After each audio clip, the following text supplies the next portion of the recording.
할렐루야. 말씀을 함께 봅니다. 오늘 이사야 58장 12절. 우리 찾으신 분을 함께 봉독합니다. 내게서 날 자들이 오래 항폐된 곳들을 다시 세울 것이며 너는 역대에 파괴된 기초를 쌓으리니 너를 일컬어 무너진 데를 보수하는 자라 할 것이며 길을 수축하여 고할 것이 되게 하는 자라 하리라. 아멘. 하나님께서는 매 시대마다 이러한 사람들을 찾습니다. 오래 항폐한 것들을 다시 세울 사람들, 역대 파괴된 기초를 다시 쌓을 사람들. 그래서 너를 일컬어 하나님께서 이제 어떻게 부르기를 원하시냐 하면 무너진 데를 보수하는 자라. 두 번째, 길을 수축하여 거할 곳이 되게 하는 자라. 세례 요한의 사명은 주 오실 길을 예비하는 것입니다. 근데 세례 요한이 언제 이 땅 가운데 왔을까라고 할 때 발라기 시대부터 400년 동안 영적 암흑기라고 하는 그 시대, 그러던 어느 날 하나님의 때가 되어서 한 사람을 지명하여 불렀고 그에게 하나님께서 잉태하고 임신하고 출산하게 하고 출산하고 난 이후에 성령이 그를 광야로 이끄셔서 성령에 양육하시고 난 다음에 하나님의 때가 되니까 한 사람을 어떤 사람으로 일으켰을까? 오래 항폐한 것들을 다시 세울 사람으로, 역대에 파괴된 기초를 다시 놓을 사람으로 하나님께서 이 땅 가운데 준비시켰다라고 하는 겁니다. 우리는 그를 일컬어 무엇이라고 부를 수 있을까요? 너는 무너진 데를 보수하는 자라. 그래서 세례 요한은 무너진 데를 보수하는 자의 사역과 삶을 감당해냈습니다. 그는 길을 수축하여 거할 곳이 되게 하는 자, 그 사명의 길을 걸어간 사역과 삶을 감당해냈습니다. 그러므로 인해서 예수님께서 이 땅에 오심을 예비했습니다. 마지막 때에 또 어떤 시대가 올 것인가? 마지막 때에 우리가 살고 있는 시대는요, 황폐한 시대가 반드시 될 겁니다. 그래서 정말 우리가 항폐하다라고 하는 것은 주님이 오실 징조, 이렇게 보아도 무방합니다. 두 번째, 기초가 무너지게 될 겁니다. 많은 이단들이 들어설 거고, 그다음에 잘못된 교리, 잘못된 다른 교훈들, 그다음에 종교의 영들, 그래서 교회 안에서 수많은 이런 타락함, 무너짐들이 정말 말할 수 없을 정도로 교회는 타락하게 될 거라고 하는 거죠. 초대교회가 타락했어요. 그런 것처럼 마지막 시대에도 교회가 타락하게 될 거예요. 그런 시대가 옵니다. 근데 그때에도 하나님은 소망을 어디다 두고 있냐 하면 말씀의 사람과 성령의 사람, 하나님을 사랑하는 사람, 사랑한다라고 하는 것을 이렇게 한번 요한복음에 나오는 말씀으로 정의한다면은 하나님의 말씀을 가지고 지켜 행하는 자, 내 말을 가지고 지켜 행하는 자가 나를 사랑하는 자니, 결국 하나님은 말씀의 사람들을 통하여 일하실 거라고 하는 것입니다. 자, 하나님께서 이스라엘 백성들을 이제 애굽에서 그들을 이끌어내서 가나안 땅으로 인도합니다. 근데 가나안 땅은 어떤 땅이었습니까? 패역한 땅, 죄악에 간용한 땅, 모든 문화가 무너진 땅, 우상 숭배가 만연한 땅.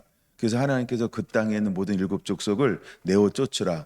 내어 쫓는 것만 중요한 게 아니라 전부 죽이라, 내어 쫓으라, 전부 멸하라, 전부 소멸하라, 이렇게 말씀하고 있죠. 그리고 그 땅에 들어가면 어떤 그 땅에서 어떤 문화나 그들의 삶이나 어떤 그들의 그러니까 남은 사람들과 어떤 혼인관계, 어떤 교류, 이런 것들을 하나님이 하나도 행하는 것을 원치 않았던 그런 시대였다는 거죠. 그것은 무엇이냐 하면 그만큼 타락했다라고 하는 거예요. 죄악에 간영하고 어둠이 충만한 땅. 근데 모든 시대에 하나님의 사람들이 준비가 되지 않았던 것을 볼 수 있습니다. 예수님께서 이 땅 가운데 왔을 때에도 요한복음 3장에 말씀하고 있는 것처럼 그들이 어둠 가운데 행함으로 자기 행위가 드러날까 하여 무서워서 하나님께 빛으로 나오지 못합니다. 그러나 말씀 가운데 행하는 사람들은 자기 행위가 드러날까 하여 하나님 앞에 나오는 그런 시대. 여러분, 우리가 어떻게 지금 삶을 살고 있어야 할까? 이제 우리가 이미 이 말씀은 여러분들은 잘 알고 있는 말씀이에요. 이제 이 시대는 정말 이런 삶을 살아내는 사람을 하나님이 찾고 있다. 네, 제가 이제 이 말씀을 하나님께서 은혜 주셨을 때 늘 1단계, 2단계, 3단계 이렇게 말씀을 나누었어요. 빠른 속도로 그를 한번 다시 살펴보려고 합니다. 58장 7절은 1단계를 말하는 것이죠. 첫째, 줄인 자에게 내 양식을 나눠줘라. 둘째, 유리하는 빈민을 내 집에 들이라. 셋째, 헐벗은 자를 보면 입히라. 셋째, 내 고륙을 피하여 스스로 숨지 말라라고 말합니다. 어떤 의미인지는 여러분 잘 알고 있어요. 그러면 우리는 이 삶을 살아야 합니다.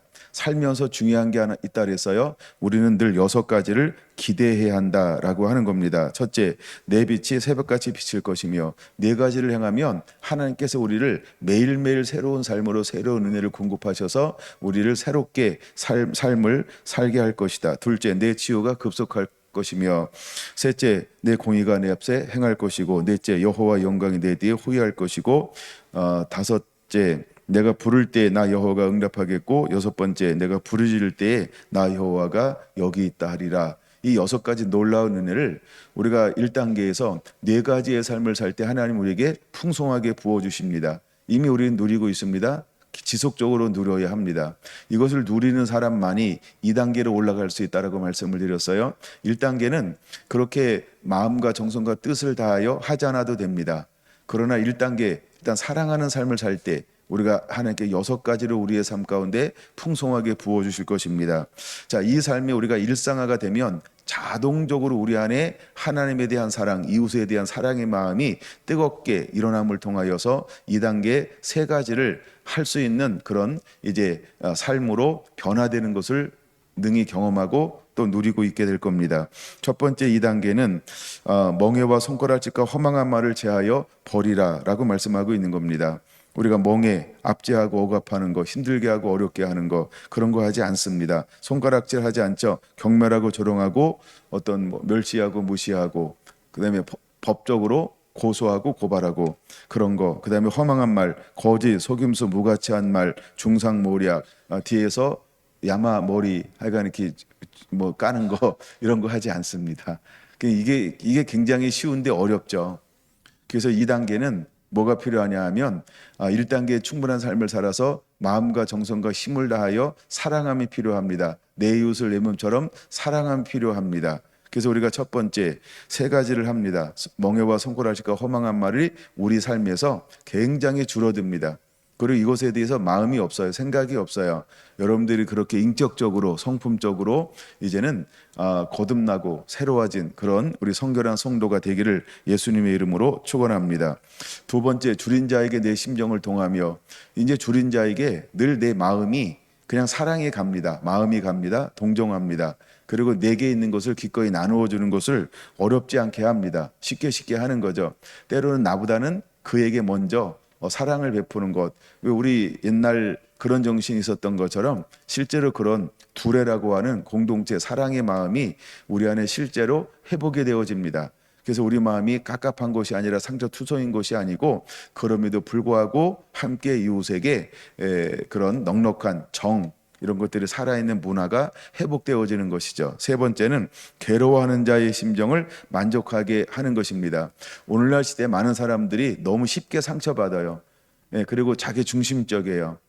근데 하나님의 사람들은 어떤 삶을 사냐 하면 이기적이지 않아요. 자기 중심적이지 않아요. 성결한 교회가 많은 부분을 선교하고 나누어주고 구제하고 사랑을 베풀고 재정을 우리보다는 밖으로 내어보내는 이유가 어디에 있냐 하면 이걸 가감하게 삶을 살아보는 겁니다. 그리고 그렇게 하는 것입니다. 이렇게 할 때 우리들이 가져야 될 것 중에 하나는 뭐냐 하면 이것에 대한 뭐랄까 이렇게 마음의 아픔과 상처, 또 나를 향한 거, 뭐 이런 아까움, 뭐 이런 마음이 충분히 훈련되어져야 합니다. 그래서 우리는 할 수 있음이 아니고 고린도후서 8장처럼 극한 가난 속에서도 많은 환난 가운데서도 하나님의 말씀을 쫓아 하나님의 뜻을 따라 우리가 기쁨과 즐거움과 자원함으로 섬겼던 마게도니아 교회처럼 그렇게 섬겨낼 수 있는 그런 교회, 근데 그 교회가 빌립보서 4장에 보면 어떻게 감당했다? 기쁨으로 감당하고 있었다라고 하는 거죠. 결국 하나님은 우리에게 어떤 삶을 살아내기를 원할까요? 이제는 사랑함으로 하는, 즉 땅의 원리가 아닌 하늘의 원리로 행하기를 원하는 것이죠. 우리가 경제 법칙이 있어요. 경제 법칙은 우리가 무엇을 먹을까 마실까 입을까가 아니죠. 너희는 먼저 그 나라와 의를 구하라. 그리하면 이 모든 것을 너희에게 더 하시리라고 하는 그 법칙이 실제로 존재하는 것처럼, 하나님께서 우리 이스라엘 백성들을 가나안 땅으로 인도하면서 그 땅을 무슨 땅이라고 말하고 있어요? 옥토라고 말합니다. 근데 옥토는 그냥 옥토가 되는 것이 아닙니다. 그 땅의 옥토가 되는 방법은 우리가 하나님의 말씀을 듣고 그대로 순종하여 행할 때 그 땅에서는 옥토로 우리에게 60배, 100배로 우리에게 공급해 주시고 뭐 필요를 우리에게 내어놓는 땅이 될 거라는 겁니다. 이것을 마태복음 13장에 말하면은 밭비유에서 뭐라고 말하죠? 말씀을 착한 마음으로 듣고 인내함으로 지켜 행하는 자 30배, 60배, 100배로 결실하게 되느니라. 이제 우리가 이 삶을 능히 살아내는 그런 은혜가 우리에게 임해야 할 줄로 믿습니다. 우리가 그런 말씀의 원리, 신앙의 원리, 예수님의 인격, 그다음에 성령의 9가지 어떤 이런 열매들이 내 삶의 성품이 되어져야 합니다. 인격이 되어져야 합니다. 그럴 때 우리가 할 수 있는 것이 무엇이냐 하면 2단계의 삶, 멍에와 손가락질과 허망한 말을 내 삶에서, 내 입에서, 내 마음속에서 자꾸 멀리 추방시키는 거죠. 추방시키는 거죠. 거리가 멀어지는 거죠. 그런 다음에 두 번째, 줄인 자에게는 자꾸 내 심정이 동함이 생겨버립니다. 물론 우리가 굶는 사람들을 전부 먹여 살리라 이런 개념은 아닌데, 그들을 향하여 특별한 어떤 마음을 갖게 하는 부분들이 있어요. 모두에게 그렇지는 않을 겁니다. 근데 어떻게 마음이 동하는 사람들이 있어요. 그 다음에 세 번째는 괴로워하는 자의 심정을 만족하게 채워주려는 그런 하나님의 사랑이 우리 안에 채워집니다. 나중에 이제 시간이 되면 이것을 저는 어디로 풀어드리고 싶냐 하면은 마태복음 5장, 6장, 7장, 즉 산상교훈으로 풀어드리고 싶어요. 왜냐하면 이것의 마지막 기점은 산상수훈이기 때문에 그래요.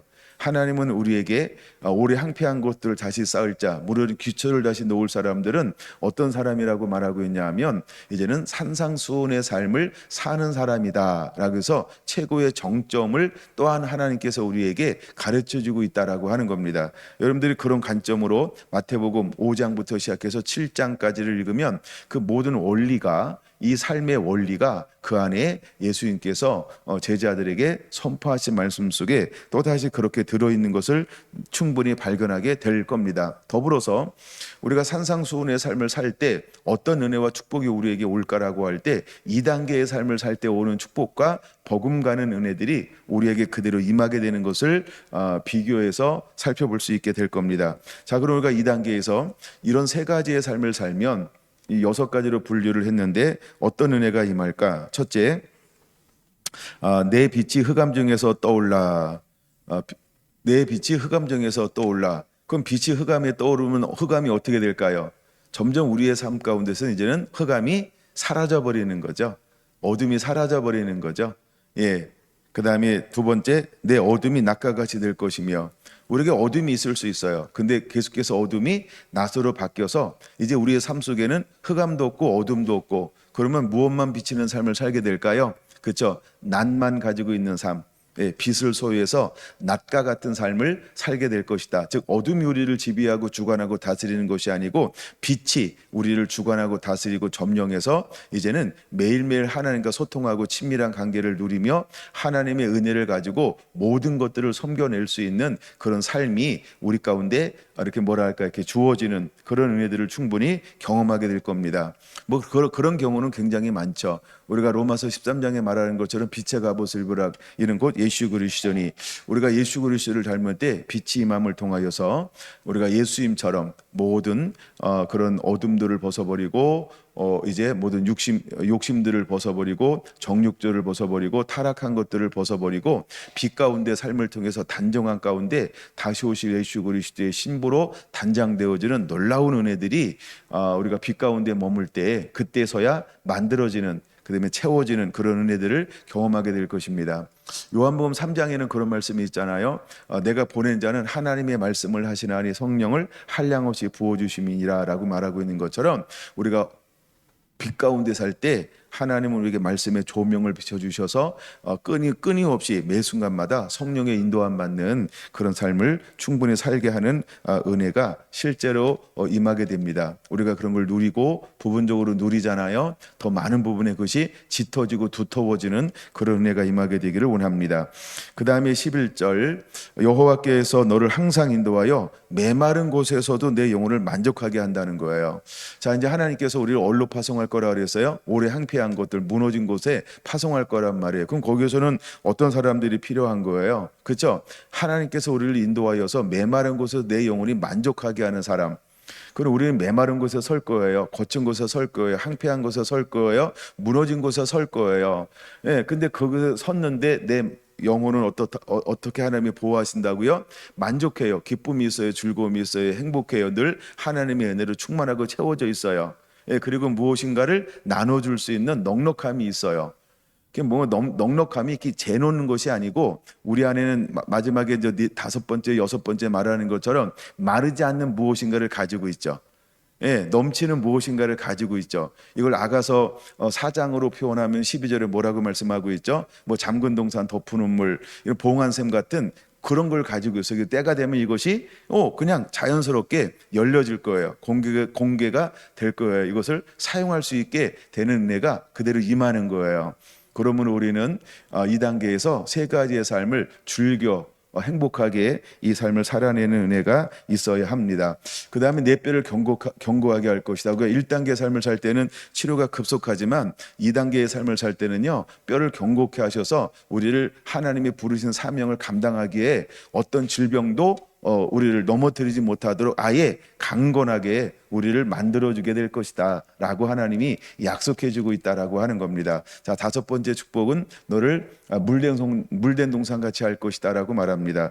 물된 동산의 표상은 에덴 동산입니다. 하나님은 성경에 보면요, 에덴을 회복하고 싶어 얼마나 에덴을 회복시키고 싶어 하는지 몰라요. 그 부분을 지금 다 나눌 수 없지만 이미 여러분들은 익숙한 말씀이 되어야 합니다. 그래서 이제 하나님이 꿈꾸는 것, 원하는 것, 에덴을 회복하겠다는 말씀, 모든 것들이 이 삶을 살아갈 때 하나님은 그 사람에게 물된 동산같이 할 것이다라고 약속해 주고 있다라고 하는 것입니다. 더 나아가 여섯 번째는 너는 이제는 물이 끊어지지 않는 샘 같을 것이다 라고 말하면서 너를 생명수의 샘으로 하나님께서 그런 은혜를 부어주겠다. 이 생명수의 은혜라고 하는 것 가장 어떤 결정적인 것들 중에 하나는 하나님의 성령이 우리 안에 임하는데 이제 우리의 배에서 생수의 강이 흘러나오게 만들 것이다. 그럼 생수의 강이 흘러나온다라고 하는 것은 무엇이 우리 안에 그대로 들어오는 거예요? 이제 하나님께서 원하시는 하나님의 성전이 온전히 회복돼서 하나님의 보좌로부터 생수가 흘러나오는 것처럼 에스겔서 47장 하나님의 보좌로부터 생수가 흘러나오는 것처럼 하나님께서 우리에게 요한복음 7장에 약속해 준 것처럼 이제는 성령이 우리 안에 거하심을 통하여서 어떤 곳에 가서도 마르지 않는, 물이 끊어지지 않는 그런 샘처럼 모든 것이 그때그때 필요한 모든 것들을 하나님께서 공급원 되어 주셔서 저와 여러분들을 들어 쓰시겠다라고 약속해 주고 있다는 겁니다. 여러분 생각해 보세요. 우리가 이런 2단계의 6가지의 것들을 가지고 있으면 이제 12절에 와서 오래 항폐한 것들을 딱 가서 서면 어떻게 할 수 있는 은혜가 이미 임한 걸까요? 마음먹기 나름이죠. 시간 문제죠. 그래서 마지막 때 하나님 이런 사람들을 찾는 거예요. 이 사람이 누구였을까요? 이 사람들이 세례 요한이었어요. 이 사람들이 마지막 때 두 증인이고 다시 오실 주의 길을 예비할 주님의 신부들에게 하나님이 이런 은혜들을 부어주게 될 거라는 거예요. 우리가 그냥 신부 그러면 신부인가 보다. 아니에요. 그게 아니고요. 그런 은혜를 가지고 있어야 돼요. 이런 6가지 은혜가 그냥 삶에 임해버려요. 이것을 가지고 있는 사람이 신부인 거예요. 우리 성결한 성도 한 분 한 분 이렇게 준비가 되어지고 그런 은혜가 반드시 우리가 삶으로 우리 안에 임한 그런 은혜가 임해야 할 줄로 믿습니다. 자, 이 부분을 좀 더 확장해 보면 이 말씀을 직접적으로 인용하는 말씀이 이사야 61장 4절입니다. 같이 읽습니다. 61장 4절 시작. 그들은 오래 항파였던 곳을 다시 쌓을 것이며 옛부터 무너진 곳을 다시 일으킬 것이며 황폐한 성읍 곧 대대로 무너져 있던 것들을 중수할 것이며 하면서 이제 61장에서 이 말씀을 하고 있다라고 하는 거죠. 근데 이 말씀은 또 무엇을 전제로 하냐면 61장 1절, 2절, 3절을 전제로 한다는 것이죠. 근데 61장 1절은 이렇게 말합니다. 여호와 영이 내게 임하였으니. 그러면 오래 항폐한 것들을 다시 쌓고 무너진 기초를 다시 쌓는 사람들의 기본은 어디로부터 시작된다라고 하는 거예요. 성령이 임함을 통하여라고 하는 겁니다. 자, 그럼 우리가 이사야 58장에서 1단계의 삶을 사는 사람은 어떤 사람일까요? 하나님의 영에 인도함 받는 사람, 그래서 하나님을 사랑하고 내 이웃을 사랑하는 사람이어야 한다는 거예요. 2단계의 삶을 살 때 이제는 하나님의 성령이 내 안에 열매가 이렇게 드러나는 삶이죠. 그래서 육은 죽어지고 내 안에 계신 예수가 살아서 그분의 향기와 그분의 영광을 드러낼 때에 이제 이것을 능히 감당할 수 있는 사람으로 하나님께서 온전히 변화시키겠다라고 하는 것입니다. 우리 안에 이런 은혜를 하나님은 비밀스럽게 이루어 주실 것입니다. 할렐루야. 근데 이 말씀이 어디에서 인용되고 있는 걸까요? 누가복음 4장에서 인용되고 있죠. 누구를 통하여서? 바로 예수 그리스도를 통하여서 이제 인용되고 있는 거예요. 그럼 예수님도 이 땅에서 사역을 감당할 때 어떻게 사역 감당하십니까? 아니, 예수님이 이 땅에 오셔서 어떤 사역하신 거예요? 그렇죠? 오래 항폐한 것들을 다시 수축하는, 무너졌던 기초를 다시 놓는 삶을 사셨던 분이 누구였다? 예수 그리스도였다는 거예요. 첫사람 아담이 실패했지만 두 번째 아담인 예수님께서는 그것을 회복하는 삶. 첫사람 아담이 실패함을 통해서 이 땅 가운데 무엇이 도래하기 시작했어요? 황폐함과 황무함이 왔어요. 기초가 무너졌어요. 그래서 하나님을 멀리 떠났고 예배가 멈췄어요. 그래서 끊임없이 하나님께 나가려고 했지만 나가는 방법이 여의치 않았어요. 그래서 하나님께서는 누구를 보내어 주신 거예요? 예수 그리스도를 보내어 주셔서 이 땅 가운데 하나님께 온전히 나갈 수 있는 오래 항폐했던 인간의 항폐함을 기경하기 위해서, 또한 무너졌던 기초, 길을 다시 놓기 위해서 보내주신 분이 누구라고요? 예수 그리스도인 것입니다. 그래서 예수님께서 실제로 이 땅에 오셔서 무엇을 하셨냐 하면 오래 항폐한 것들을 쭉 하고 회복하고 길을 놓는 사역을 감당하셨어요. 근데 그분도 그냥 감당한 게 아니라 무엇함으로 감당하셨다라고 누가복음 4장 17절 18절에서 인용하고 있나요? 18절을 보면 주의 성령이 내게 임하셨으니 하면서 이는 가난한 자에게 복음을 전하게 하시려고 내게 기름을 부으사라고 말씀하시면서 이사야 61장의 말씀을 인용하는 것을 볼 수 있어요. 이것이 바로 예수님의 사역이었다라고 하는 겁니다. 여러분, 예수님도 어떤 사역을 감당하셨어요? 그렇죠? 오래 항폐한 것들을 다시 쌓고 무너졌던 기초를 놓는 그런 사역을 감당하신 거예요. 근데 예수님도 무엇을 받음으로? 성령을 받음으로. 자, 그럼 이 길을 예수님은 누가 걸어가기를 원하셨을까요? 예수님은 12 제자를 부르셔서 그러니까 함께 동행하셨고, 이제 부활의 영광을 가지고 다시 제자들을 만나서 40일 동안 머무시면서 제자들에게 말씀을 풀어주었어요. 근데 그 말씀을 우리는 뭐라고 말하죠? 킹덤 오브 갓이라고 말하면서 하나님의 나라, 이걸 다른 말로 천국이라고 말합니다. 그 예수님은 천국의 말씀을 풀어주면서 위로부터 능력이 임할 때까지 이 성에 유하여라 하시고 성령이 임함을 통하여서 그들을 통하여 어떤 사역을 감당해 내기를 원하셨을까요? 동일한 겁니다. 오래 항폐한 것들, 그다음에 무너졌던 기초, 길을 놓는 그런 사역을 감당해 내기를 원하셨던 것이지요. 그래서 열두 사도도 나가서 하는 모든 사역이 어떤 사역을 감당해 냈을까요? 바로 그 사역을 감당해 낸 겁니다.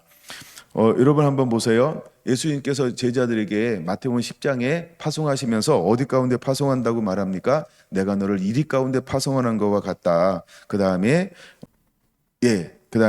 너는 뱀처럼 지혜로워라 라고 말씀을 하시고 있는 것이지요.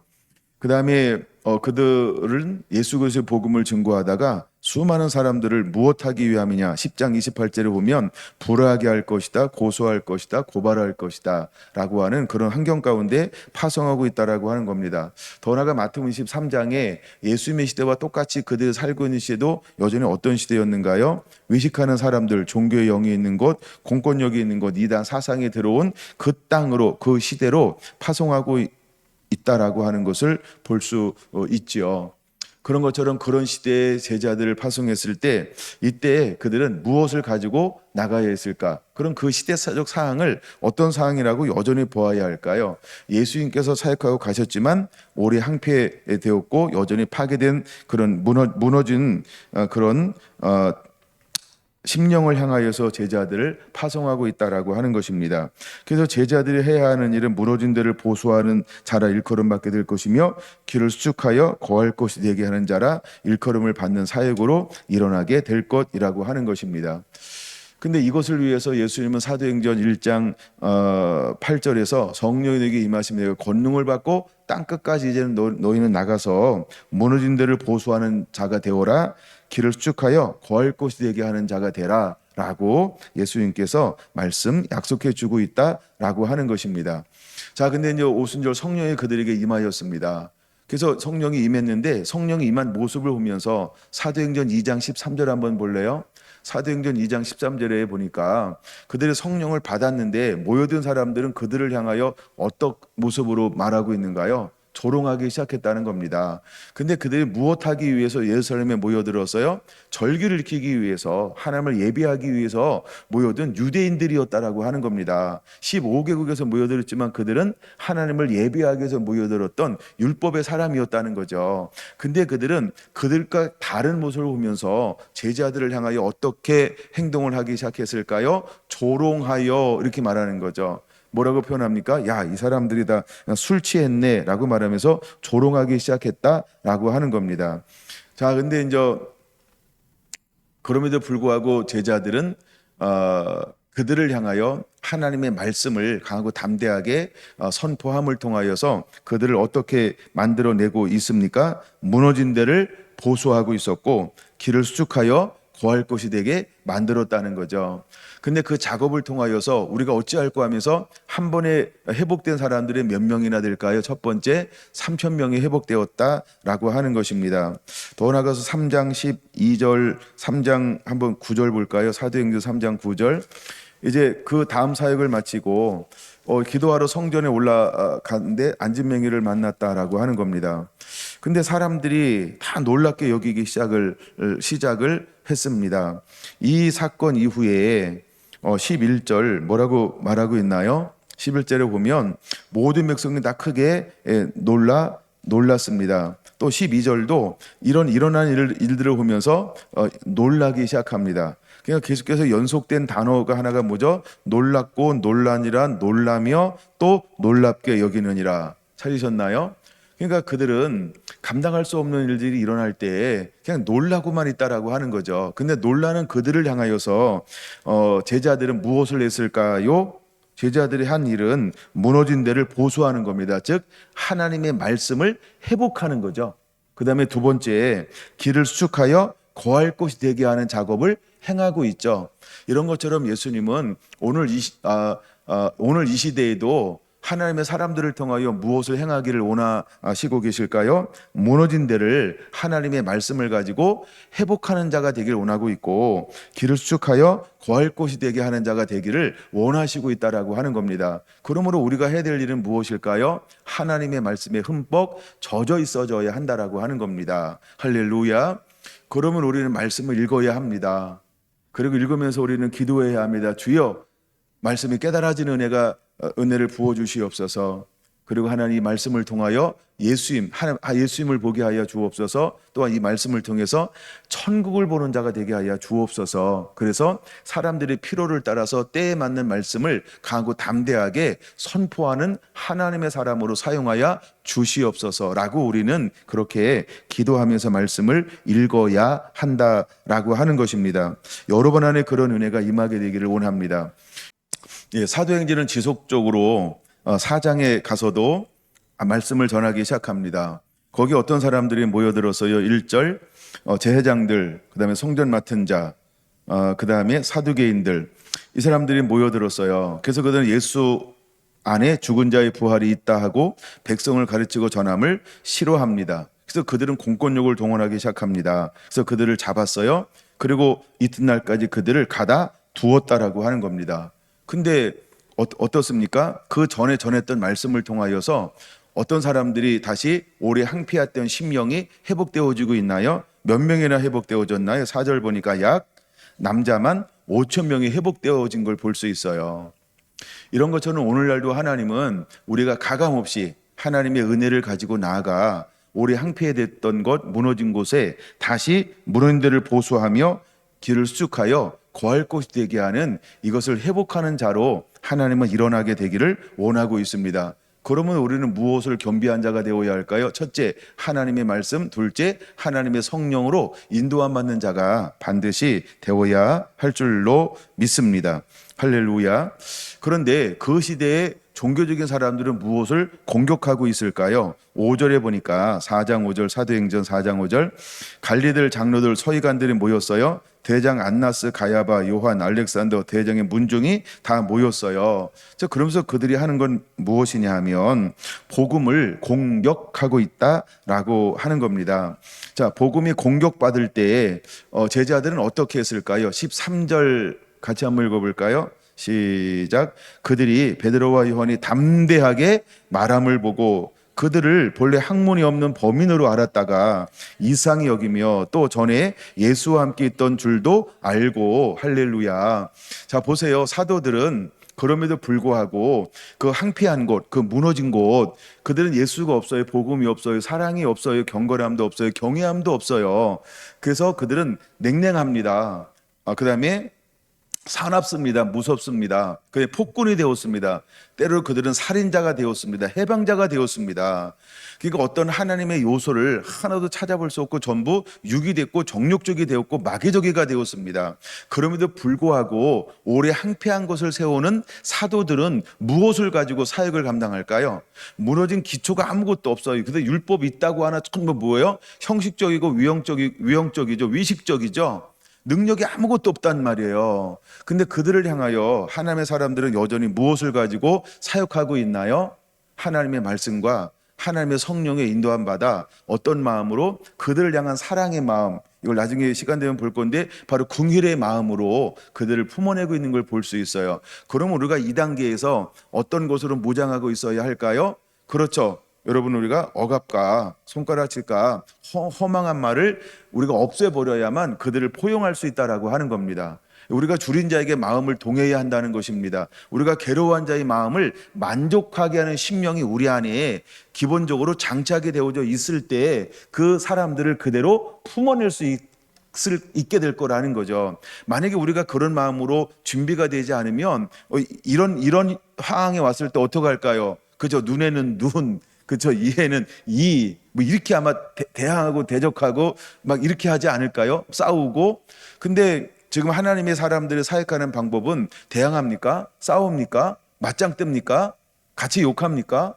그렇게 하지 않죠. 어떻게 하고 있나요? 그렇죠. 그들 놀랍기면서 그들 공권력을 사용하고 옥에 가두면서 계속해서 전하지 말라고 말함에도 불구하고 그들은 어떻게 할까요? 그 안에 무엇이 자꾸 솟아나고 넘쳐나는 거예요? 그들을 향한 궁휼이요, 그들을 향한 하나님의 사랑이요. 이것이 오늘 우리가 옷 입고 무장해야 할 예수 그리스도의 성품이라고 하는 것입니다. 그러므로 우리는 이사야 58장 1단계의 삶을 살고 2단계의 삶을 자연스럽게 삶을 살아내고 있어야만 하나님께서 그 사람 중에서 하나님이 선택하시는 거죠. 그리고 은혜를 부어주시게 될 거죠. 그래서 그들을 파송하게 될 거라는 겁니다. 그리고 사도행전에 보시면 아무나 파송하는 것이 아니죠. 어떤 사람들을 파송하나? 일단은 12제자라고 하는 것은 어떤 사람이라고 하는 걸 정의할 수 있죠. 예수님과 처음부터 함께하며 말씀이 풀어지고 성령 받은 사람이라는 겁니다.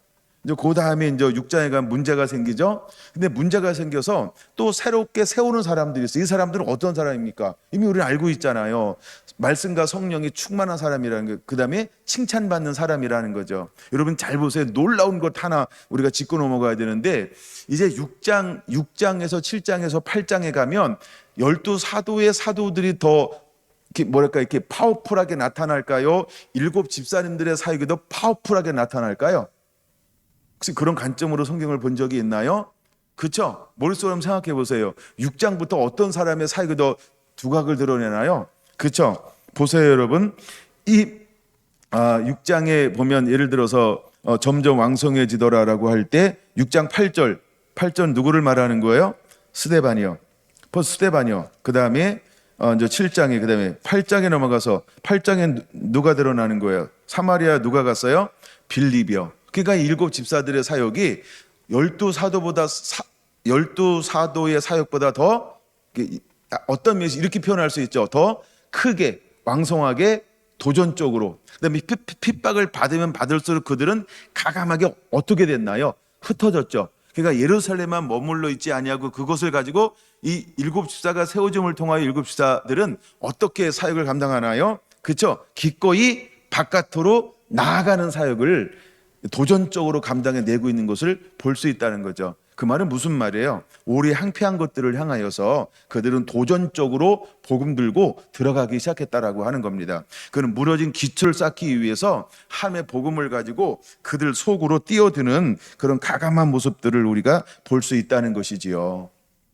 하나님은 마지막 때 어떤 사람들을 찾을까요? 그런 사람들이요. 어쩌면 목사가 할 수 없는 그런 부분들을 성도된 여러분들이 훨씬 더 넓게 강력하게 감당해 낼 수 있게 될 거라는 것입니다. 할렐루야. 크게 아멘. 아멘. 여러분, 그런 일들이 반드시 일어나게 될 겁니다. 그러므로 우리는 저만 무장할 것이 아니고 모든 성도들이 이 말씀으로 함께 무장하고 옷 입는 그런 은혜들이 임해야 할 줄로 믿습니다. 할렐루야. 지속적으로 이제 이런 사역들이 일어나고 있는 거죠. 그 다음에 사도행전 9장에 가면 이제 하나님께서 이 사역을 넓히고 확장하기 위해서 어떤 사람 중에서 한 사람을 하나님이 지명하여 부르시냐 하면 이제 이 복음을 거칠게 방해하고 해방하고 포악자, 압제자였던 한 사람을 하나님께 지명하여 그 다메섹 도상에서 불러내시고 있다라고 하는 겁니다.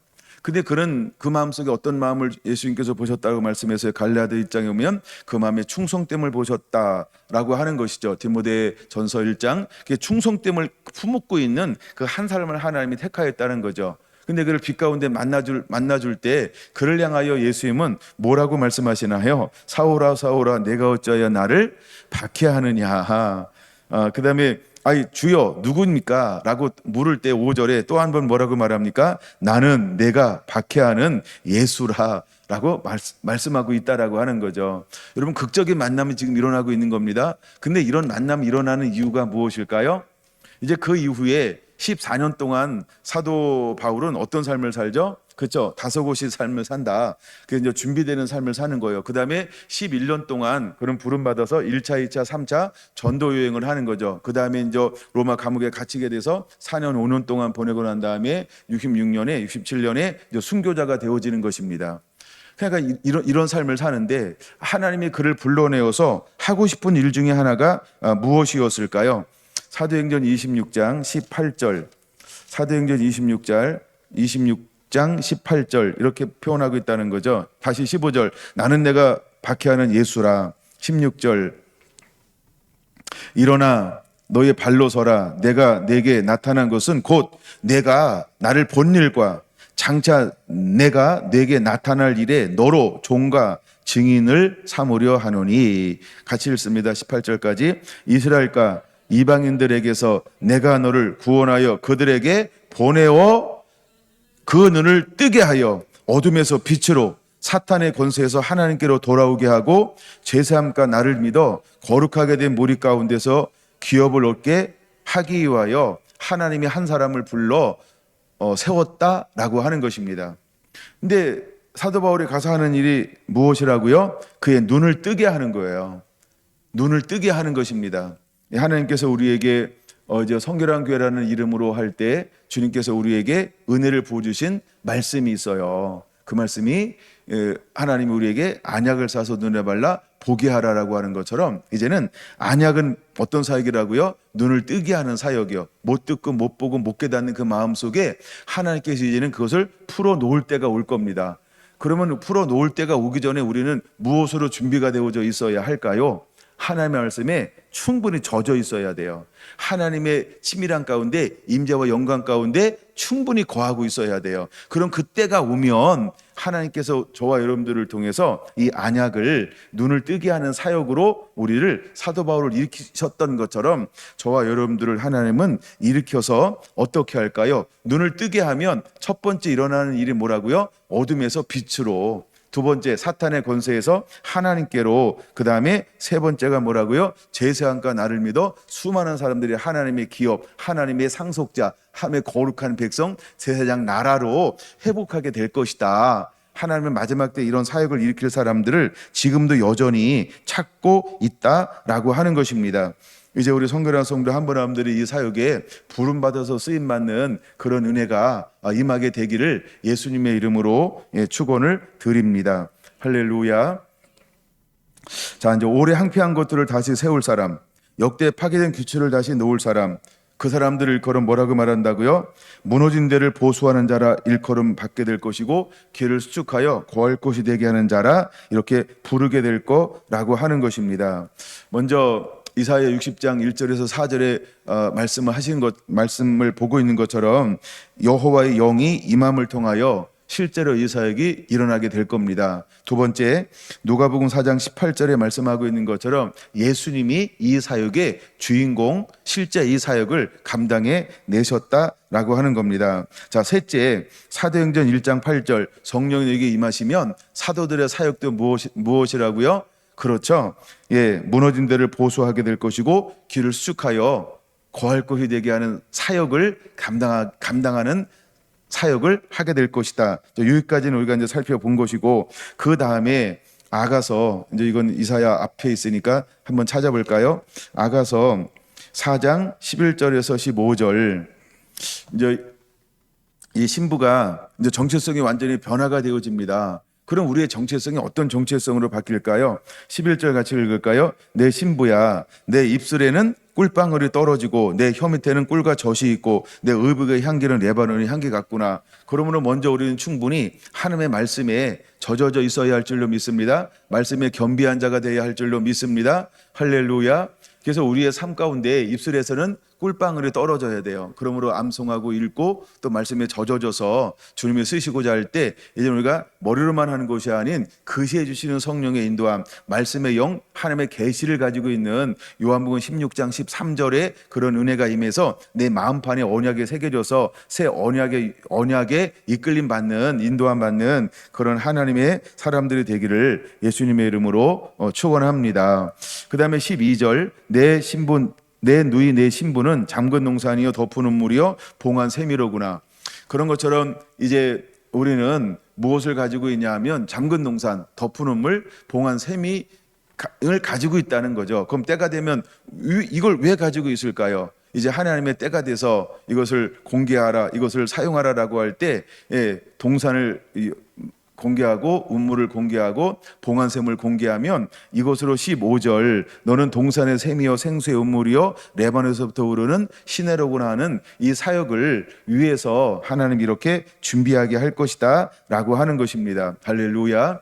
이제 우리는 이렇게 하나님의 은혜 안에 준비되어져 있는 삶, 그래서 하나님의 때가 되면 기꺼이 주여 내가 여기 있나이다 나를 보내소서라고 일어나는 그런 삶을 살아내기 위해서 준비하고 있어야 합니다. 그 준비함이 무엇이냐 하면 1단계의 삶을 살면서 6가지를 기대하고 누리는 삶, 2단계에서 3가지의 삶을 살면서 6가지를 충분히 누리는 삶을 살고 있는 것, 즉 이것을 다른 말로 말하면 어떤 삶이냐 하면 마태복음 25장의 삶을 사는 것이다. 즉 양과 염소 비유의 삶을 사는 것이다. 즉 양의 삶을 살고 있는 것이다. 이것이 우리의 삶이 되어야 한다는 겁니다. 할렐루야. 그래서 지극히 작은 자, 그 소자에게 한 것이고 내게 한 것이라고 말하고 있는 것처럼 하나님을 사랑하고 내 이웃을 내 몸처럼 사랑하는 삶을 사는 것, 그럴 때 하나님은 그 사람을 통하여 어떻게 들어 쓰시고 사용하신다? 오래 항폐한 것들을 다시 쌓게 할 것이고 무너진 내 길을 놓는 자로 하나님이 그에게 하늘의 모든 자원들을 공급해서 들어 쓰시고 사용하게 될 것이다. 여러분들이 그런 삶을 살아내는 그런 은혜가 임하게 되기를 예수님의 이름으로 축원합니다.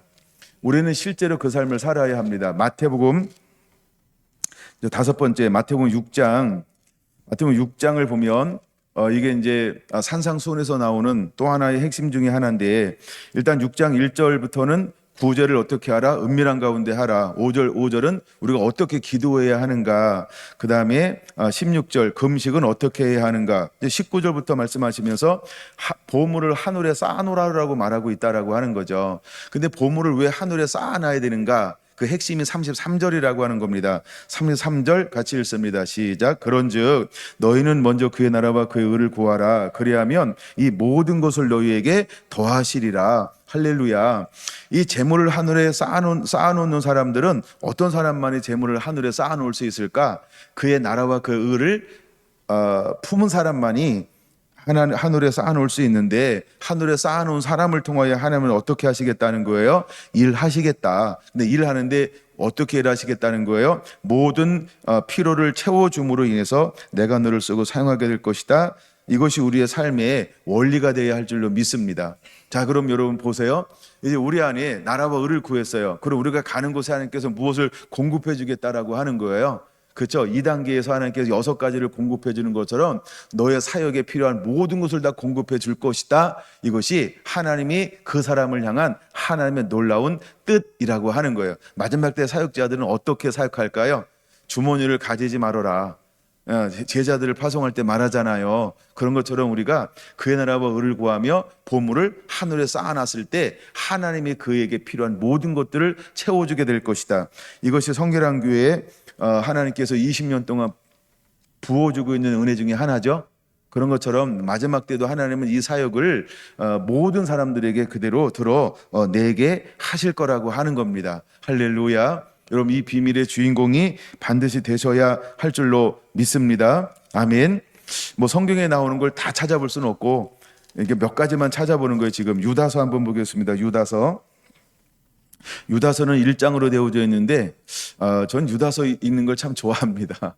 유다서는 마지막 때를 보여주고 있으면서도 분별력을 가지게 하고, 또 내가 어떤 삶의 원리를 가지고 살아가야 하고 어떻게 싸워야 하는지를 참 다양한 것을 보여주고 있기 때문인데, 그 중에서 20절 한번 보겠습니다. 사랑하는 자들아, 너희는 너희의 지극히 거룩한 믿음 위에 자신을 세우라, 이렇게 말하고 있어요. 우리가 첫째 해야 될 것이 무엇일까요? 지극히 거룩한 믿음 위에 나를 먼저 세우는 은혜가 임해야 할 줄로 믿습니다. 이제 오래 항폐한 것들을 다시 쌓고 그 다음에 역대 파괴된 기술을 놓기 위해서 하나님께서 우리에게 마지막으로 요구하는 것이 첫 번째 무엇이라고요? 너를 지극히 거룩한 믿음 위에 세우라고 하는 겁니다. 여러분, 믿음은 어디서 나나요? 말씀을 들으면서. 그러면 우리는 하나님 말씀에 충분히 젖어져서 사는 삶을 살아야 할 줄로 믿습니다. 아멘. 두 번째, 성령으로 기도해요. 성령으로 기도하며라고 말하고 있죠. 그러므로 우리는 성령으로 기도하는 것, 이렇게 표현할 수 있죠. 방언으로 기도한다. 근데 우리가 방언으로도 기도하고 방언 통변도 하면서 그 다음에 성령의 임재 가운데, 성령의 임재, 그 다음에 성령의 기름 부음 가운데 성령의 인도함을 받으면서 성령으로 때를 따라 기도하는 것. 할렐루야. 그러므로 우리는 성령으로 두 번째 기도하면서 우리가 싸우고 섬기는 삶을 살아야 한다는 거죠. 세 번째는 무엇일까요? 하나님의 사랑 안에서 자신을 지키라는 거예요. 그러니까 이게 무슨 말입니까? 이제 우리가 1단계의 삶을 살 때 여호와 영광이 내 뒤에 호위하리니라고 말하고 할 때 여호와 영광이 호위하죠. 그 다음에 여호와 의가 앞서 행할 것이라고 말하죠. 이걸 전부 제가 뭐라고 말씀해? 여호와의 의는 한 말씀으로 인도할 것이다. 그 다음에 여호와 영광이 너를 호위한다. 성령이 나를 인도할 것이다 라고 하는 것처럼 우리가 세 번째 어떤 삶을 살아야 된다? 하나님의 사랑 안에서 자신을 지키며, 사랑이라고 하는 건 무엇을 말한다고요? 하나님의 말씀을 말하는 거예요. 이게 나를 말씀 안에 지켜라, 말씀과 하나가 되게 하라. 말씀 앞에 빗나가지 말아라. 온전히 말씀 안에 머무는 것, 거하는 것, 순종하는 것, 이런 것들을 우리에게 말씀하고 있는 것이지요. 그래서 세 번째, 우리가 그 삶을 사는 자가 되어야 합니다. 네 번째, 무엇을 해야 할까요? 영생에 이르도록 우리 주 예수 그리스도의 긍휼을 뭐하라고요? 기다리라라고 하는 겁니다. 제가 지난 시간에 한번 레헴이라는 걸 다뤘죠. 하나님은 어떤 하나님? 긍휼의 하나님이라고 하죠. 긍휼이 풍성하신 하나님이라고 하는 걸 레헴 이 단어를 한번 나눴어요. 그런 것처럼 하나님은 어떤 하나님? 긍휼의 하나님이시라는 거예요. 그럼 이제 우리가 역대 파괴된 기초를 다시 쌓고 그다음에 무너진 데를 보수할 때 결국 우리에게는 어떤 마음이 있는 건가요? 아버지의 마음이 내 안에, 그렇죠? 내가 아버지 마음 안에. 그러니까 마음과 마음이 하나가 되는 것이지요. 그래서 그걸 우리는 뭐라고 표현할 수 있냐면 긍휼을 가지라. 근데 어떤 긍휼을 가지라고 표현하고 있는 거죠? 어떤 긍휼을 가지라고 표현하고 있는 거죠? 영생에 이르도록 우리 주 예수 그리스도의 긍휼을 가지라 이렇게 말하고, 그러니까 그리스도가 우리를 사랑하신 것처럼, 그리스도께서 우리에게 은혜를 베푸신 것처럼 그리스도께서 우리를 사랑하사 전부를 품어냈던 그 긍휼 같은 마음이죠. 그러니까 예수의 마음을 가지라고 표현하고 있는 거예요. 그것이 우리가 마지막 때 싸우는 방법. 첫 번째, 거룩한 믿음 위에 나를 세워야 합니다. 두 번째, 성령으로 기도하는 자가 되어야 합니다. 세 번째, 사랑 안에서 자신을 지키는 자가 되어야 합니다. 그 다음에 네 번째, 그 그리스도의 긍휼을 기다리는 그런 하나님의 사람이 되어야 합니다. 이것이 이제 우리가 마지막 때 싸우는 방법, 즉 싸운다라고 하는 것은 어떤 의미가 있는 거냐면 오래 항폐한 것들 어떻게 다시 세울 것이냐, 그 다음에 역대 파괴한 기초를 다시 어떻게 놓을 수 있느냐, 그 싸움을 싸울 때 우리 네 가지를 반드시 가져야 한다. 그 네 가지 중에 네 번째에 또 몇 개를 가지라고 표현하고 있냐 하면 네 번째 일 이렇게 적어야 되는데 그것이 22절입니다. 어떤 의심하는 자를 궁휼히 여기라. 그럼 이제 우리가 나가서 사역할 때 두 종류가 일어날 거예요. 하나는 듣는 사람들, 여전히 안 듣는 사람들. 근데 우리는 마지막 때 어떻게 길을 수축하고 파괴된 기술을 쌓는 방법은 뭐예요? 그들이 안 들어요. 그들이 거부해요. 그들이 멸시해요. 그들이 조롱할 거예요. 그들이 막 거부할 거, 완강히 거부할 거고요. 몸부림칠 거란 말이에요. 그럴 때 우리는 어떻게 해야 된다고 첫 번째 말씀하고 있어요. 야, 의심하는 자들을 긍휼히 여겨. 포기하지 마. 그러니까 내가 하는 건 뭐예요? 듣든지 안 듣든지, 그렇죠? 선포하는 거라는 거예요. 하나님이 우리 얼굴을 더 금강석처럼 더 강하게 만들어서 계속해서 그들에게 우리가 해야 될 본분이 뭐라고요? 그럼에도 불구하고 하나님은 마지막 오래 항폐한 곳들을 쌓는 사람은요 포기하면 안 된다는 거예요. 그래서 예수님께서 이렇게 말하잖아요. 내게 준 자는 내가 한 명도 잃어버리지 않았다. 내게 준 자는 내가 한 명도, 그렇죠? 그들을 돌려보내지 않았다는 거예요. 그것이 예수님의 사역인 것처럼 마지막 때 오래 항폐한 것들을 쌓는 사람, 길이 없는 사람에게 길을 만드는 사람은요 끝까지 뭐 하는 거라고요? 긍휼히 여기는 거라고요. 이것이 네 번째 일이라고 하는 거예요. 이해가 되셨죠? 네 번째 이, 그 다음 절입니다. 또 어떤 자를 불에서 끌어내어 구원하라라고 말하고 있어요. 불에서, 이거는 멸망의 불을 말하는 거죠. 그들이 계속해서 어떤 길을 걸어가요? 멸망의 길을 가요. 사망의 길을 가는 거예요. 어둠의 길을 걸어가요. 죄악의 길을 걸어가요. 그럼에도 불구하고 너는 그를 포기하지 말라는 거예요. 하나님이 우리에게 이 마음을 갖기를 원하고 있는 것이죠. 또 세 번째는 뭐요? 또 어떤 자를 그 육체로 더럽힌 옷까지도 미워하되 두려움으로 긍휼히 여기라는 거예요. 그들이 계속해서 패역하고 계속해서 하나님을 업신여기고 때로는 성령을 소멸하고 예수 그리스도를 강렬하게 부인함을 통하여 배도의 길을 의도적으로 걸어가기 있을 때에도 우리는 그를 향하여 어떤 마음을 가져야 된다? 긍휼의 마음을 가져야 된다. 그렇게 말씀하고 있다는 거예요. 이거 결코 쉽지 않은 거예요. 그래서 우리가 2단계의 삶을 충분히 살아야 될 이유가 여기서 또 비춰지는 거예요. 쉽게 억압하지 말고 쉽게, 그쵸? 손가락질하지 말고, 여러분 우리가 쉽게 그들을 향해서 허망한 말을 하지 않아야 될 이유가 왜요? 우린 끝까지 사랑해야 되니까요. 왜? 예수님이 죽기까지, 예수님께서 끝까지 우리를 사랑하셨던 것처럼 이제 오래 항폐한 것들을 다시 기용할 사람들, 무너졌던 기초를 다시 놓을 사람들은 어떤 성품을 똑같이 품어야 할까요? 예수님이 우리를 사랑했던 것처럼 우리도 예수님의 마음을 똑같이 품어야만 이 길을 걸어갈 수 있게 하실 거라는 거예요. 할렐루야.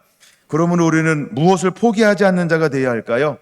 하나님의 말씀에 젖어지는 것을 포기하지 않는 자가 되기를 예수님의 이름으로 축원을 드립니다. 이제 마지막 오늘의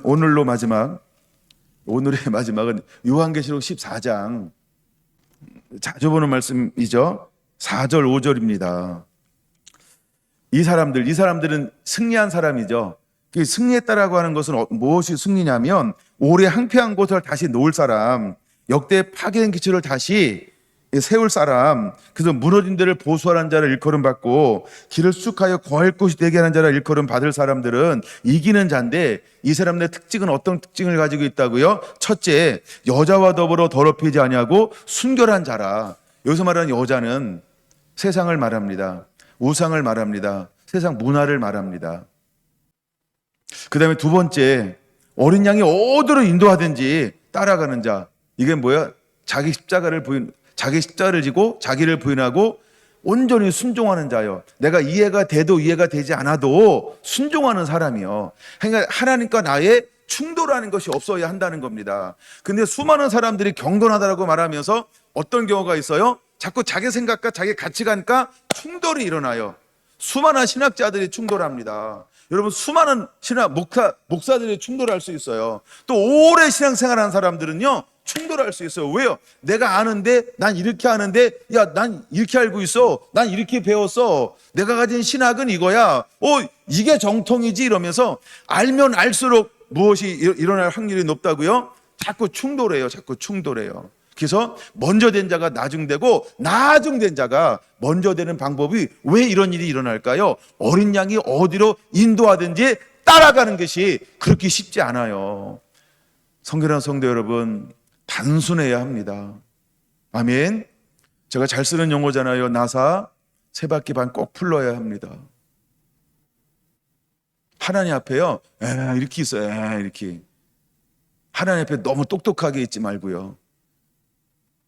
하나님이 무슨 말씀을 하는지요, 그대로 받아들일 수 있는 그 준비가 되어져 있어야만 오래 항폐한 것들을 세울 수 있어요. 보세요. 5만 명이 돌아왔어. 몇 명이 돌아왔다고요? 5만 명이 돌아왔단 말이에요. 70년이 찬 다음에 수르바벨과 여호수아를 통하여 선도를 해가지고. 근데 그 중에 어떤 사람들이 있어요? 이전에 영광을 아는 사람이 있어요. 그러니까 그 전에 영광 아는 사람들은 딱 바라보면서 어떤 마음을 품나요? 아이고! 이러면서 막, 그쵸? 낙담과 절망 가운데 그냥 빠져버려요. 근데 그 전에 영광을 모르는 사람은 어떤 마음이 있을까요? 낙담도 없고 실망도 없어요. 왜? 무엇으로 가득 찰까요? 이제 하나님의 영광을, 성전을 지음으로 회복하자. 이것으로만 하나가 된단 말이에요. 때로 우리가 옛것을 기억하는 게 좋은 것도 있지만 옛것을 너무 고수함으로 하나님의 일에 걸림과 방해가 될 수도 있다라고 하는 거예요. 이 말은 굉장히 중요한 말 중에 하나예요. 어린 양이 어디로 인도하든지 따라가는 이런 은혜가 반드시 우리 안에 임해야 할 줄로 믿습니다. 그 다음에 세 번째는, 사랑 가운데서 속량함을 받은 처음 열매로 하나님과 어린 양에게 속한 자가 되어야 한다는 거예요. 여러분, 우리의 소속이 분명하게 해야 합니다. 두 마음 안 됩니다. 다른 거 더 사랑하면 안 됩니다. 이제 처음 그 사랑, 첫사랑, 할렐루야, 예수님만 사랑하는 자가 되기를 예수님의 이름으로 축원합니다. 그 다음에 네 번째는 그 입에 뭐가 없어요? 거짓도 없고 흠이 없는 그런 삶, 그런 사람을 하나님이 마지막에 들었을 거다. 왜냐하면 14장에 나오는 4절 5절은 이기는 자들이에요. 이 사람들이 마지막에 이기는 자예요. 여러분들이 그런 이기는 자, 하나님은 그 사람들을 통하여 무너진 데를 보수하게 할 것이고 길을 축하여 거할 것이 되는 자로 하나님 들어 쓰시고 사용할 것이기 때문인 것입니다. 여러분, 오늘 이 말씀을 다시, 이거 한 5시간, 4시간에 걸쳐서 나눠야 되는 거를 굉장히 읽기스만 압축했어요. 한번 필요성이 느껴져서 여러분들에게 다시 한번 나눕니다. 그러면 우리가 왜 말씀에 젖어져야 하는가? 그 이유를 다시 한번 찾아내서 이제 말씀에 깊이 더 잠기는 그런 은혜가 있게 되길 원합니다. 자, 이제 5월달하고 이제 6월달은 우리가 대선지서, 소선지서를 함께 읽어 나가기를 원합니다. 그래서 이제 대선지서, 소선지서는 전부 250장입니다. 250장. 장수로 말하면 성경은 17권입니다. 17권. 근데 하루에 4.1장을 읽으면 60일 걸리고 5장씩 읽으면 50일이 걸려요. 왜? 250일이니까. 그래서 열흘에 여유가 있어요. 그렇다고 여유가 있는 게 좋은 건지 없는 게 더 지혜로운 건지 모르지만 여러분들이 하루에 5장씩 그냥 소리내서 읽어 나가면 또 우리가 대선지서, 소선지서 17권을 함께 읽게 될 겁니다. 읽어 나가는데 깊은 은혜가 여러분들에게 또 임하게 되는 그런 은혜가 있게 되기를 예수님의 이름으로 축원합니다. 기도하겠습니다.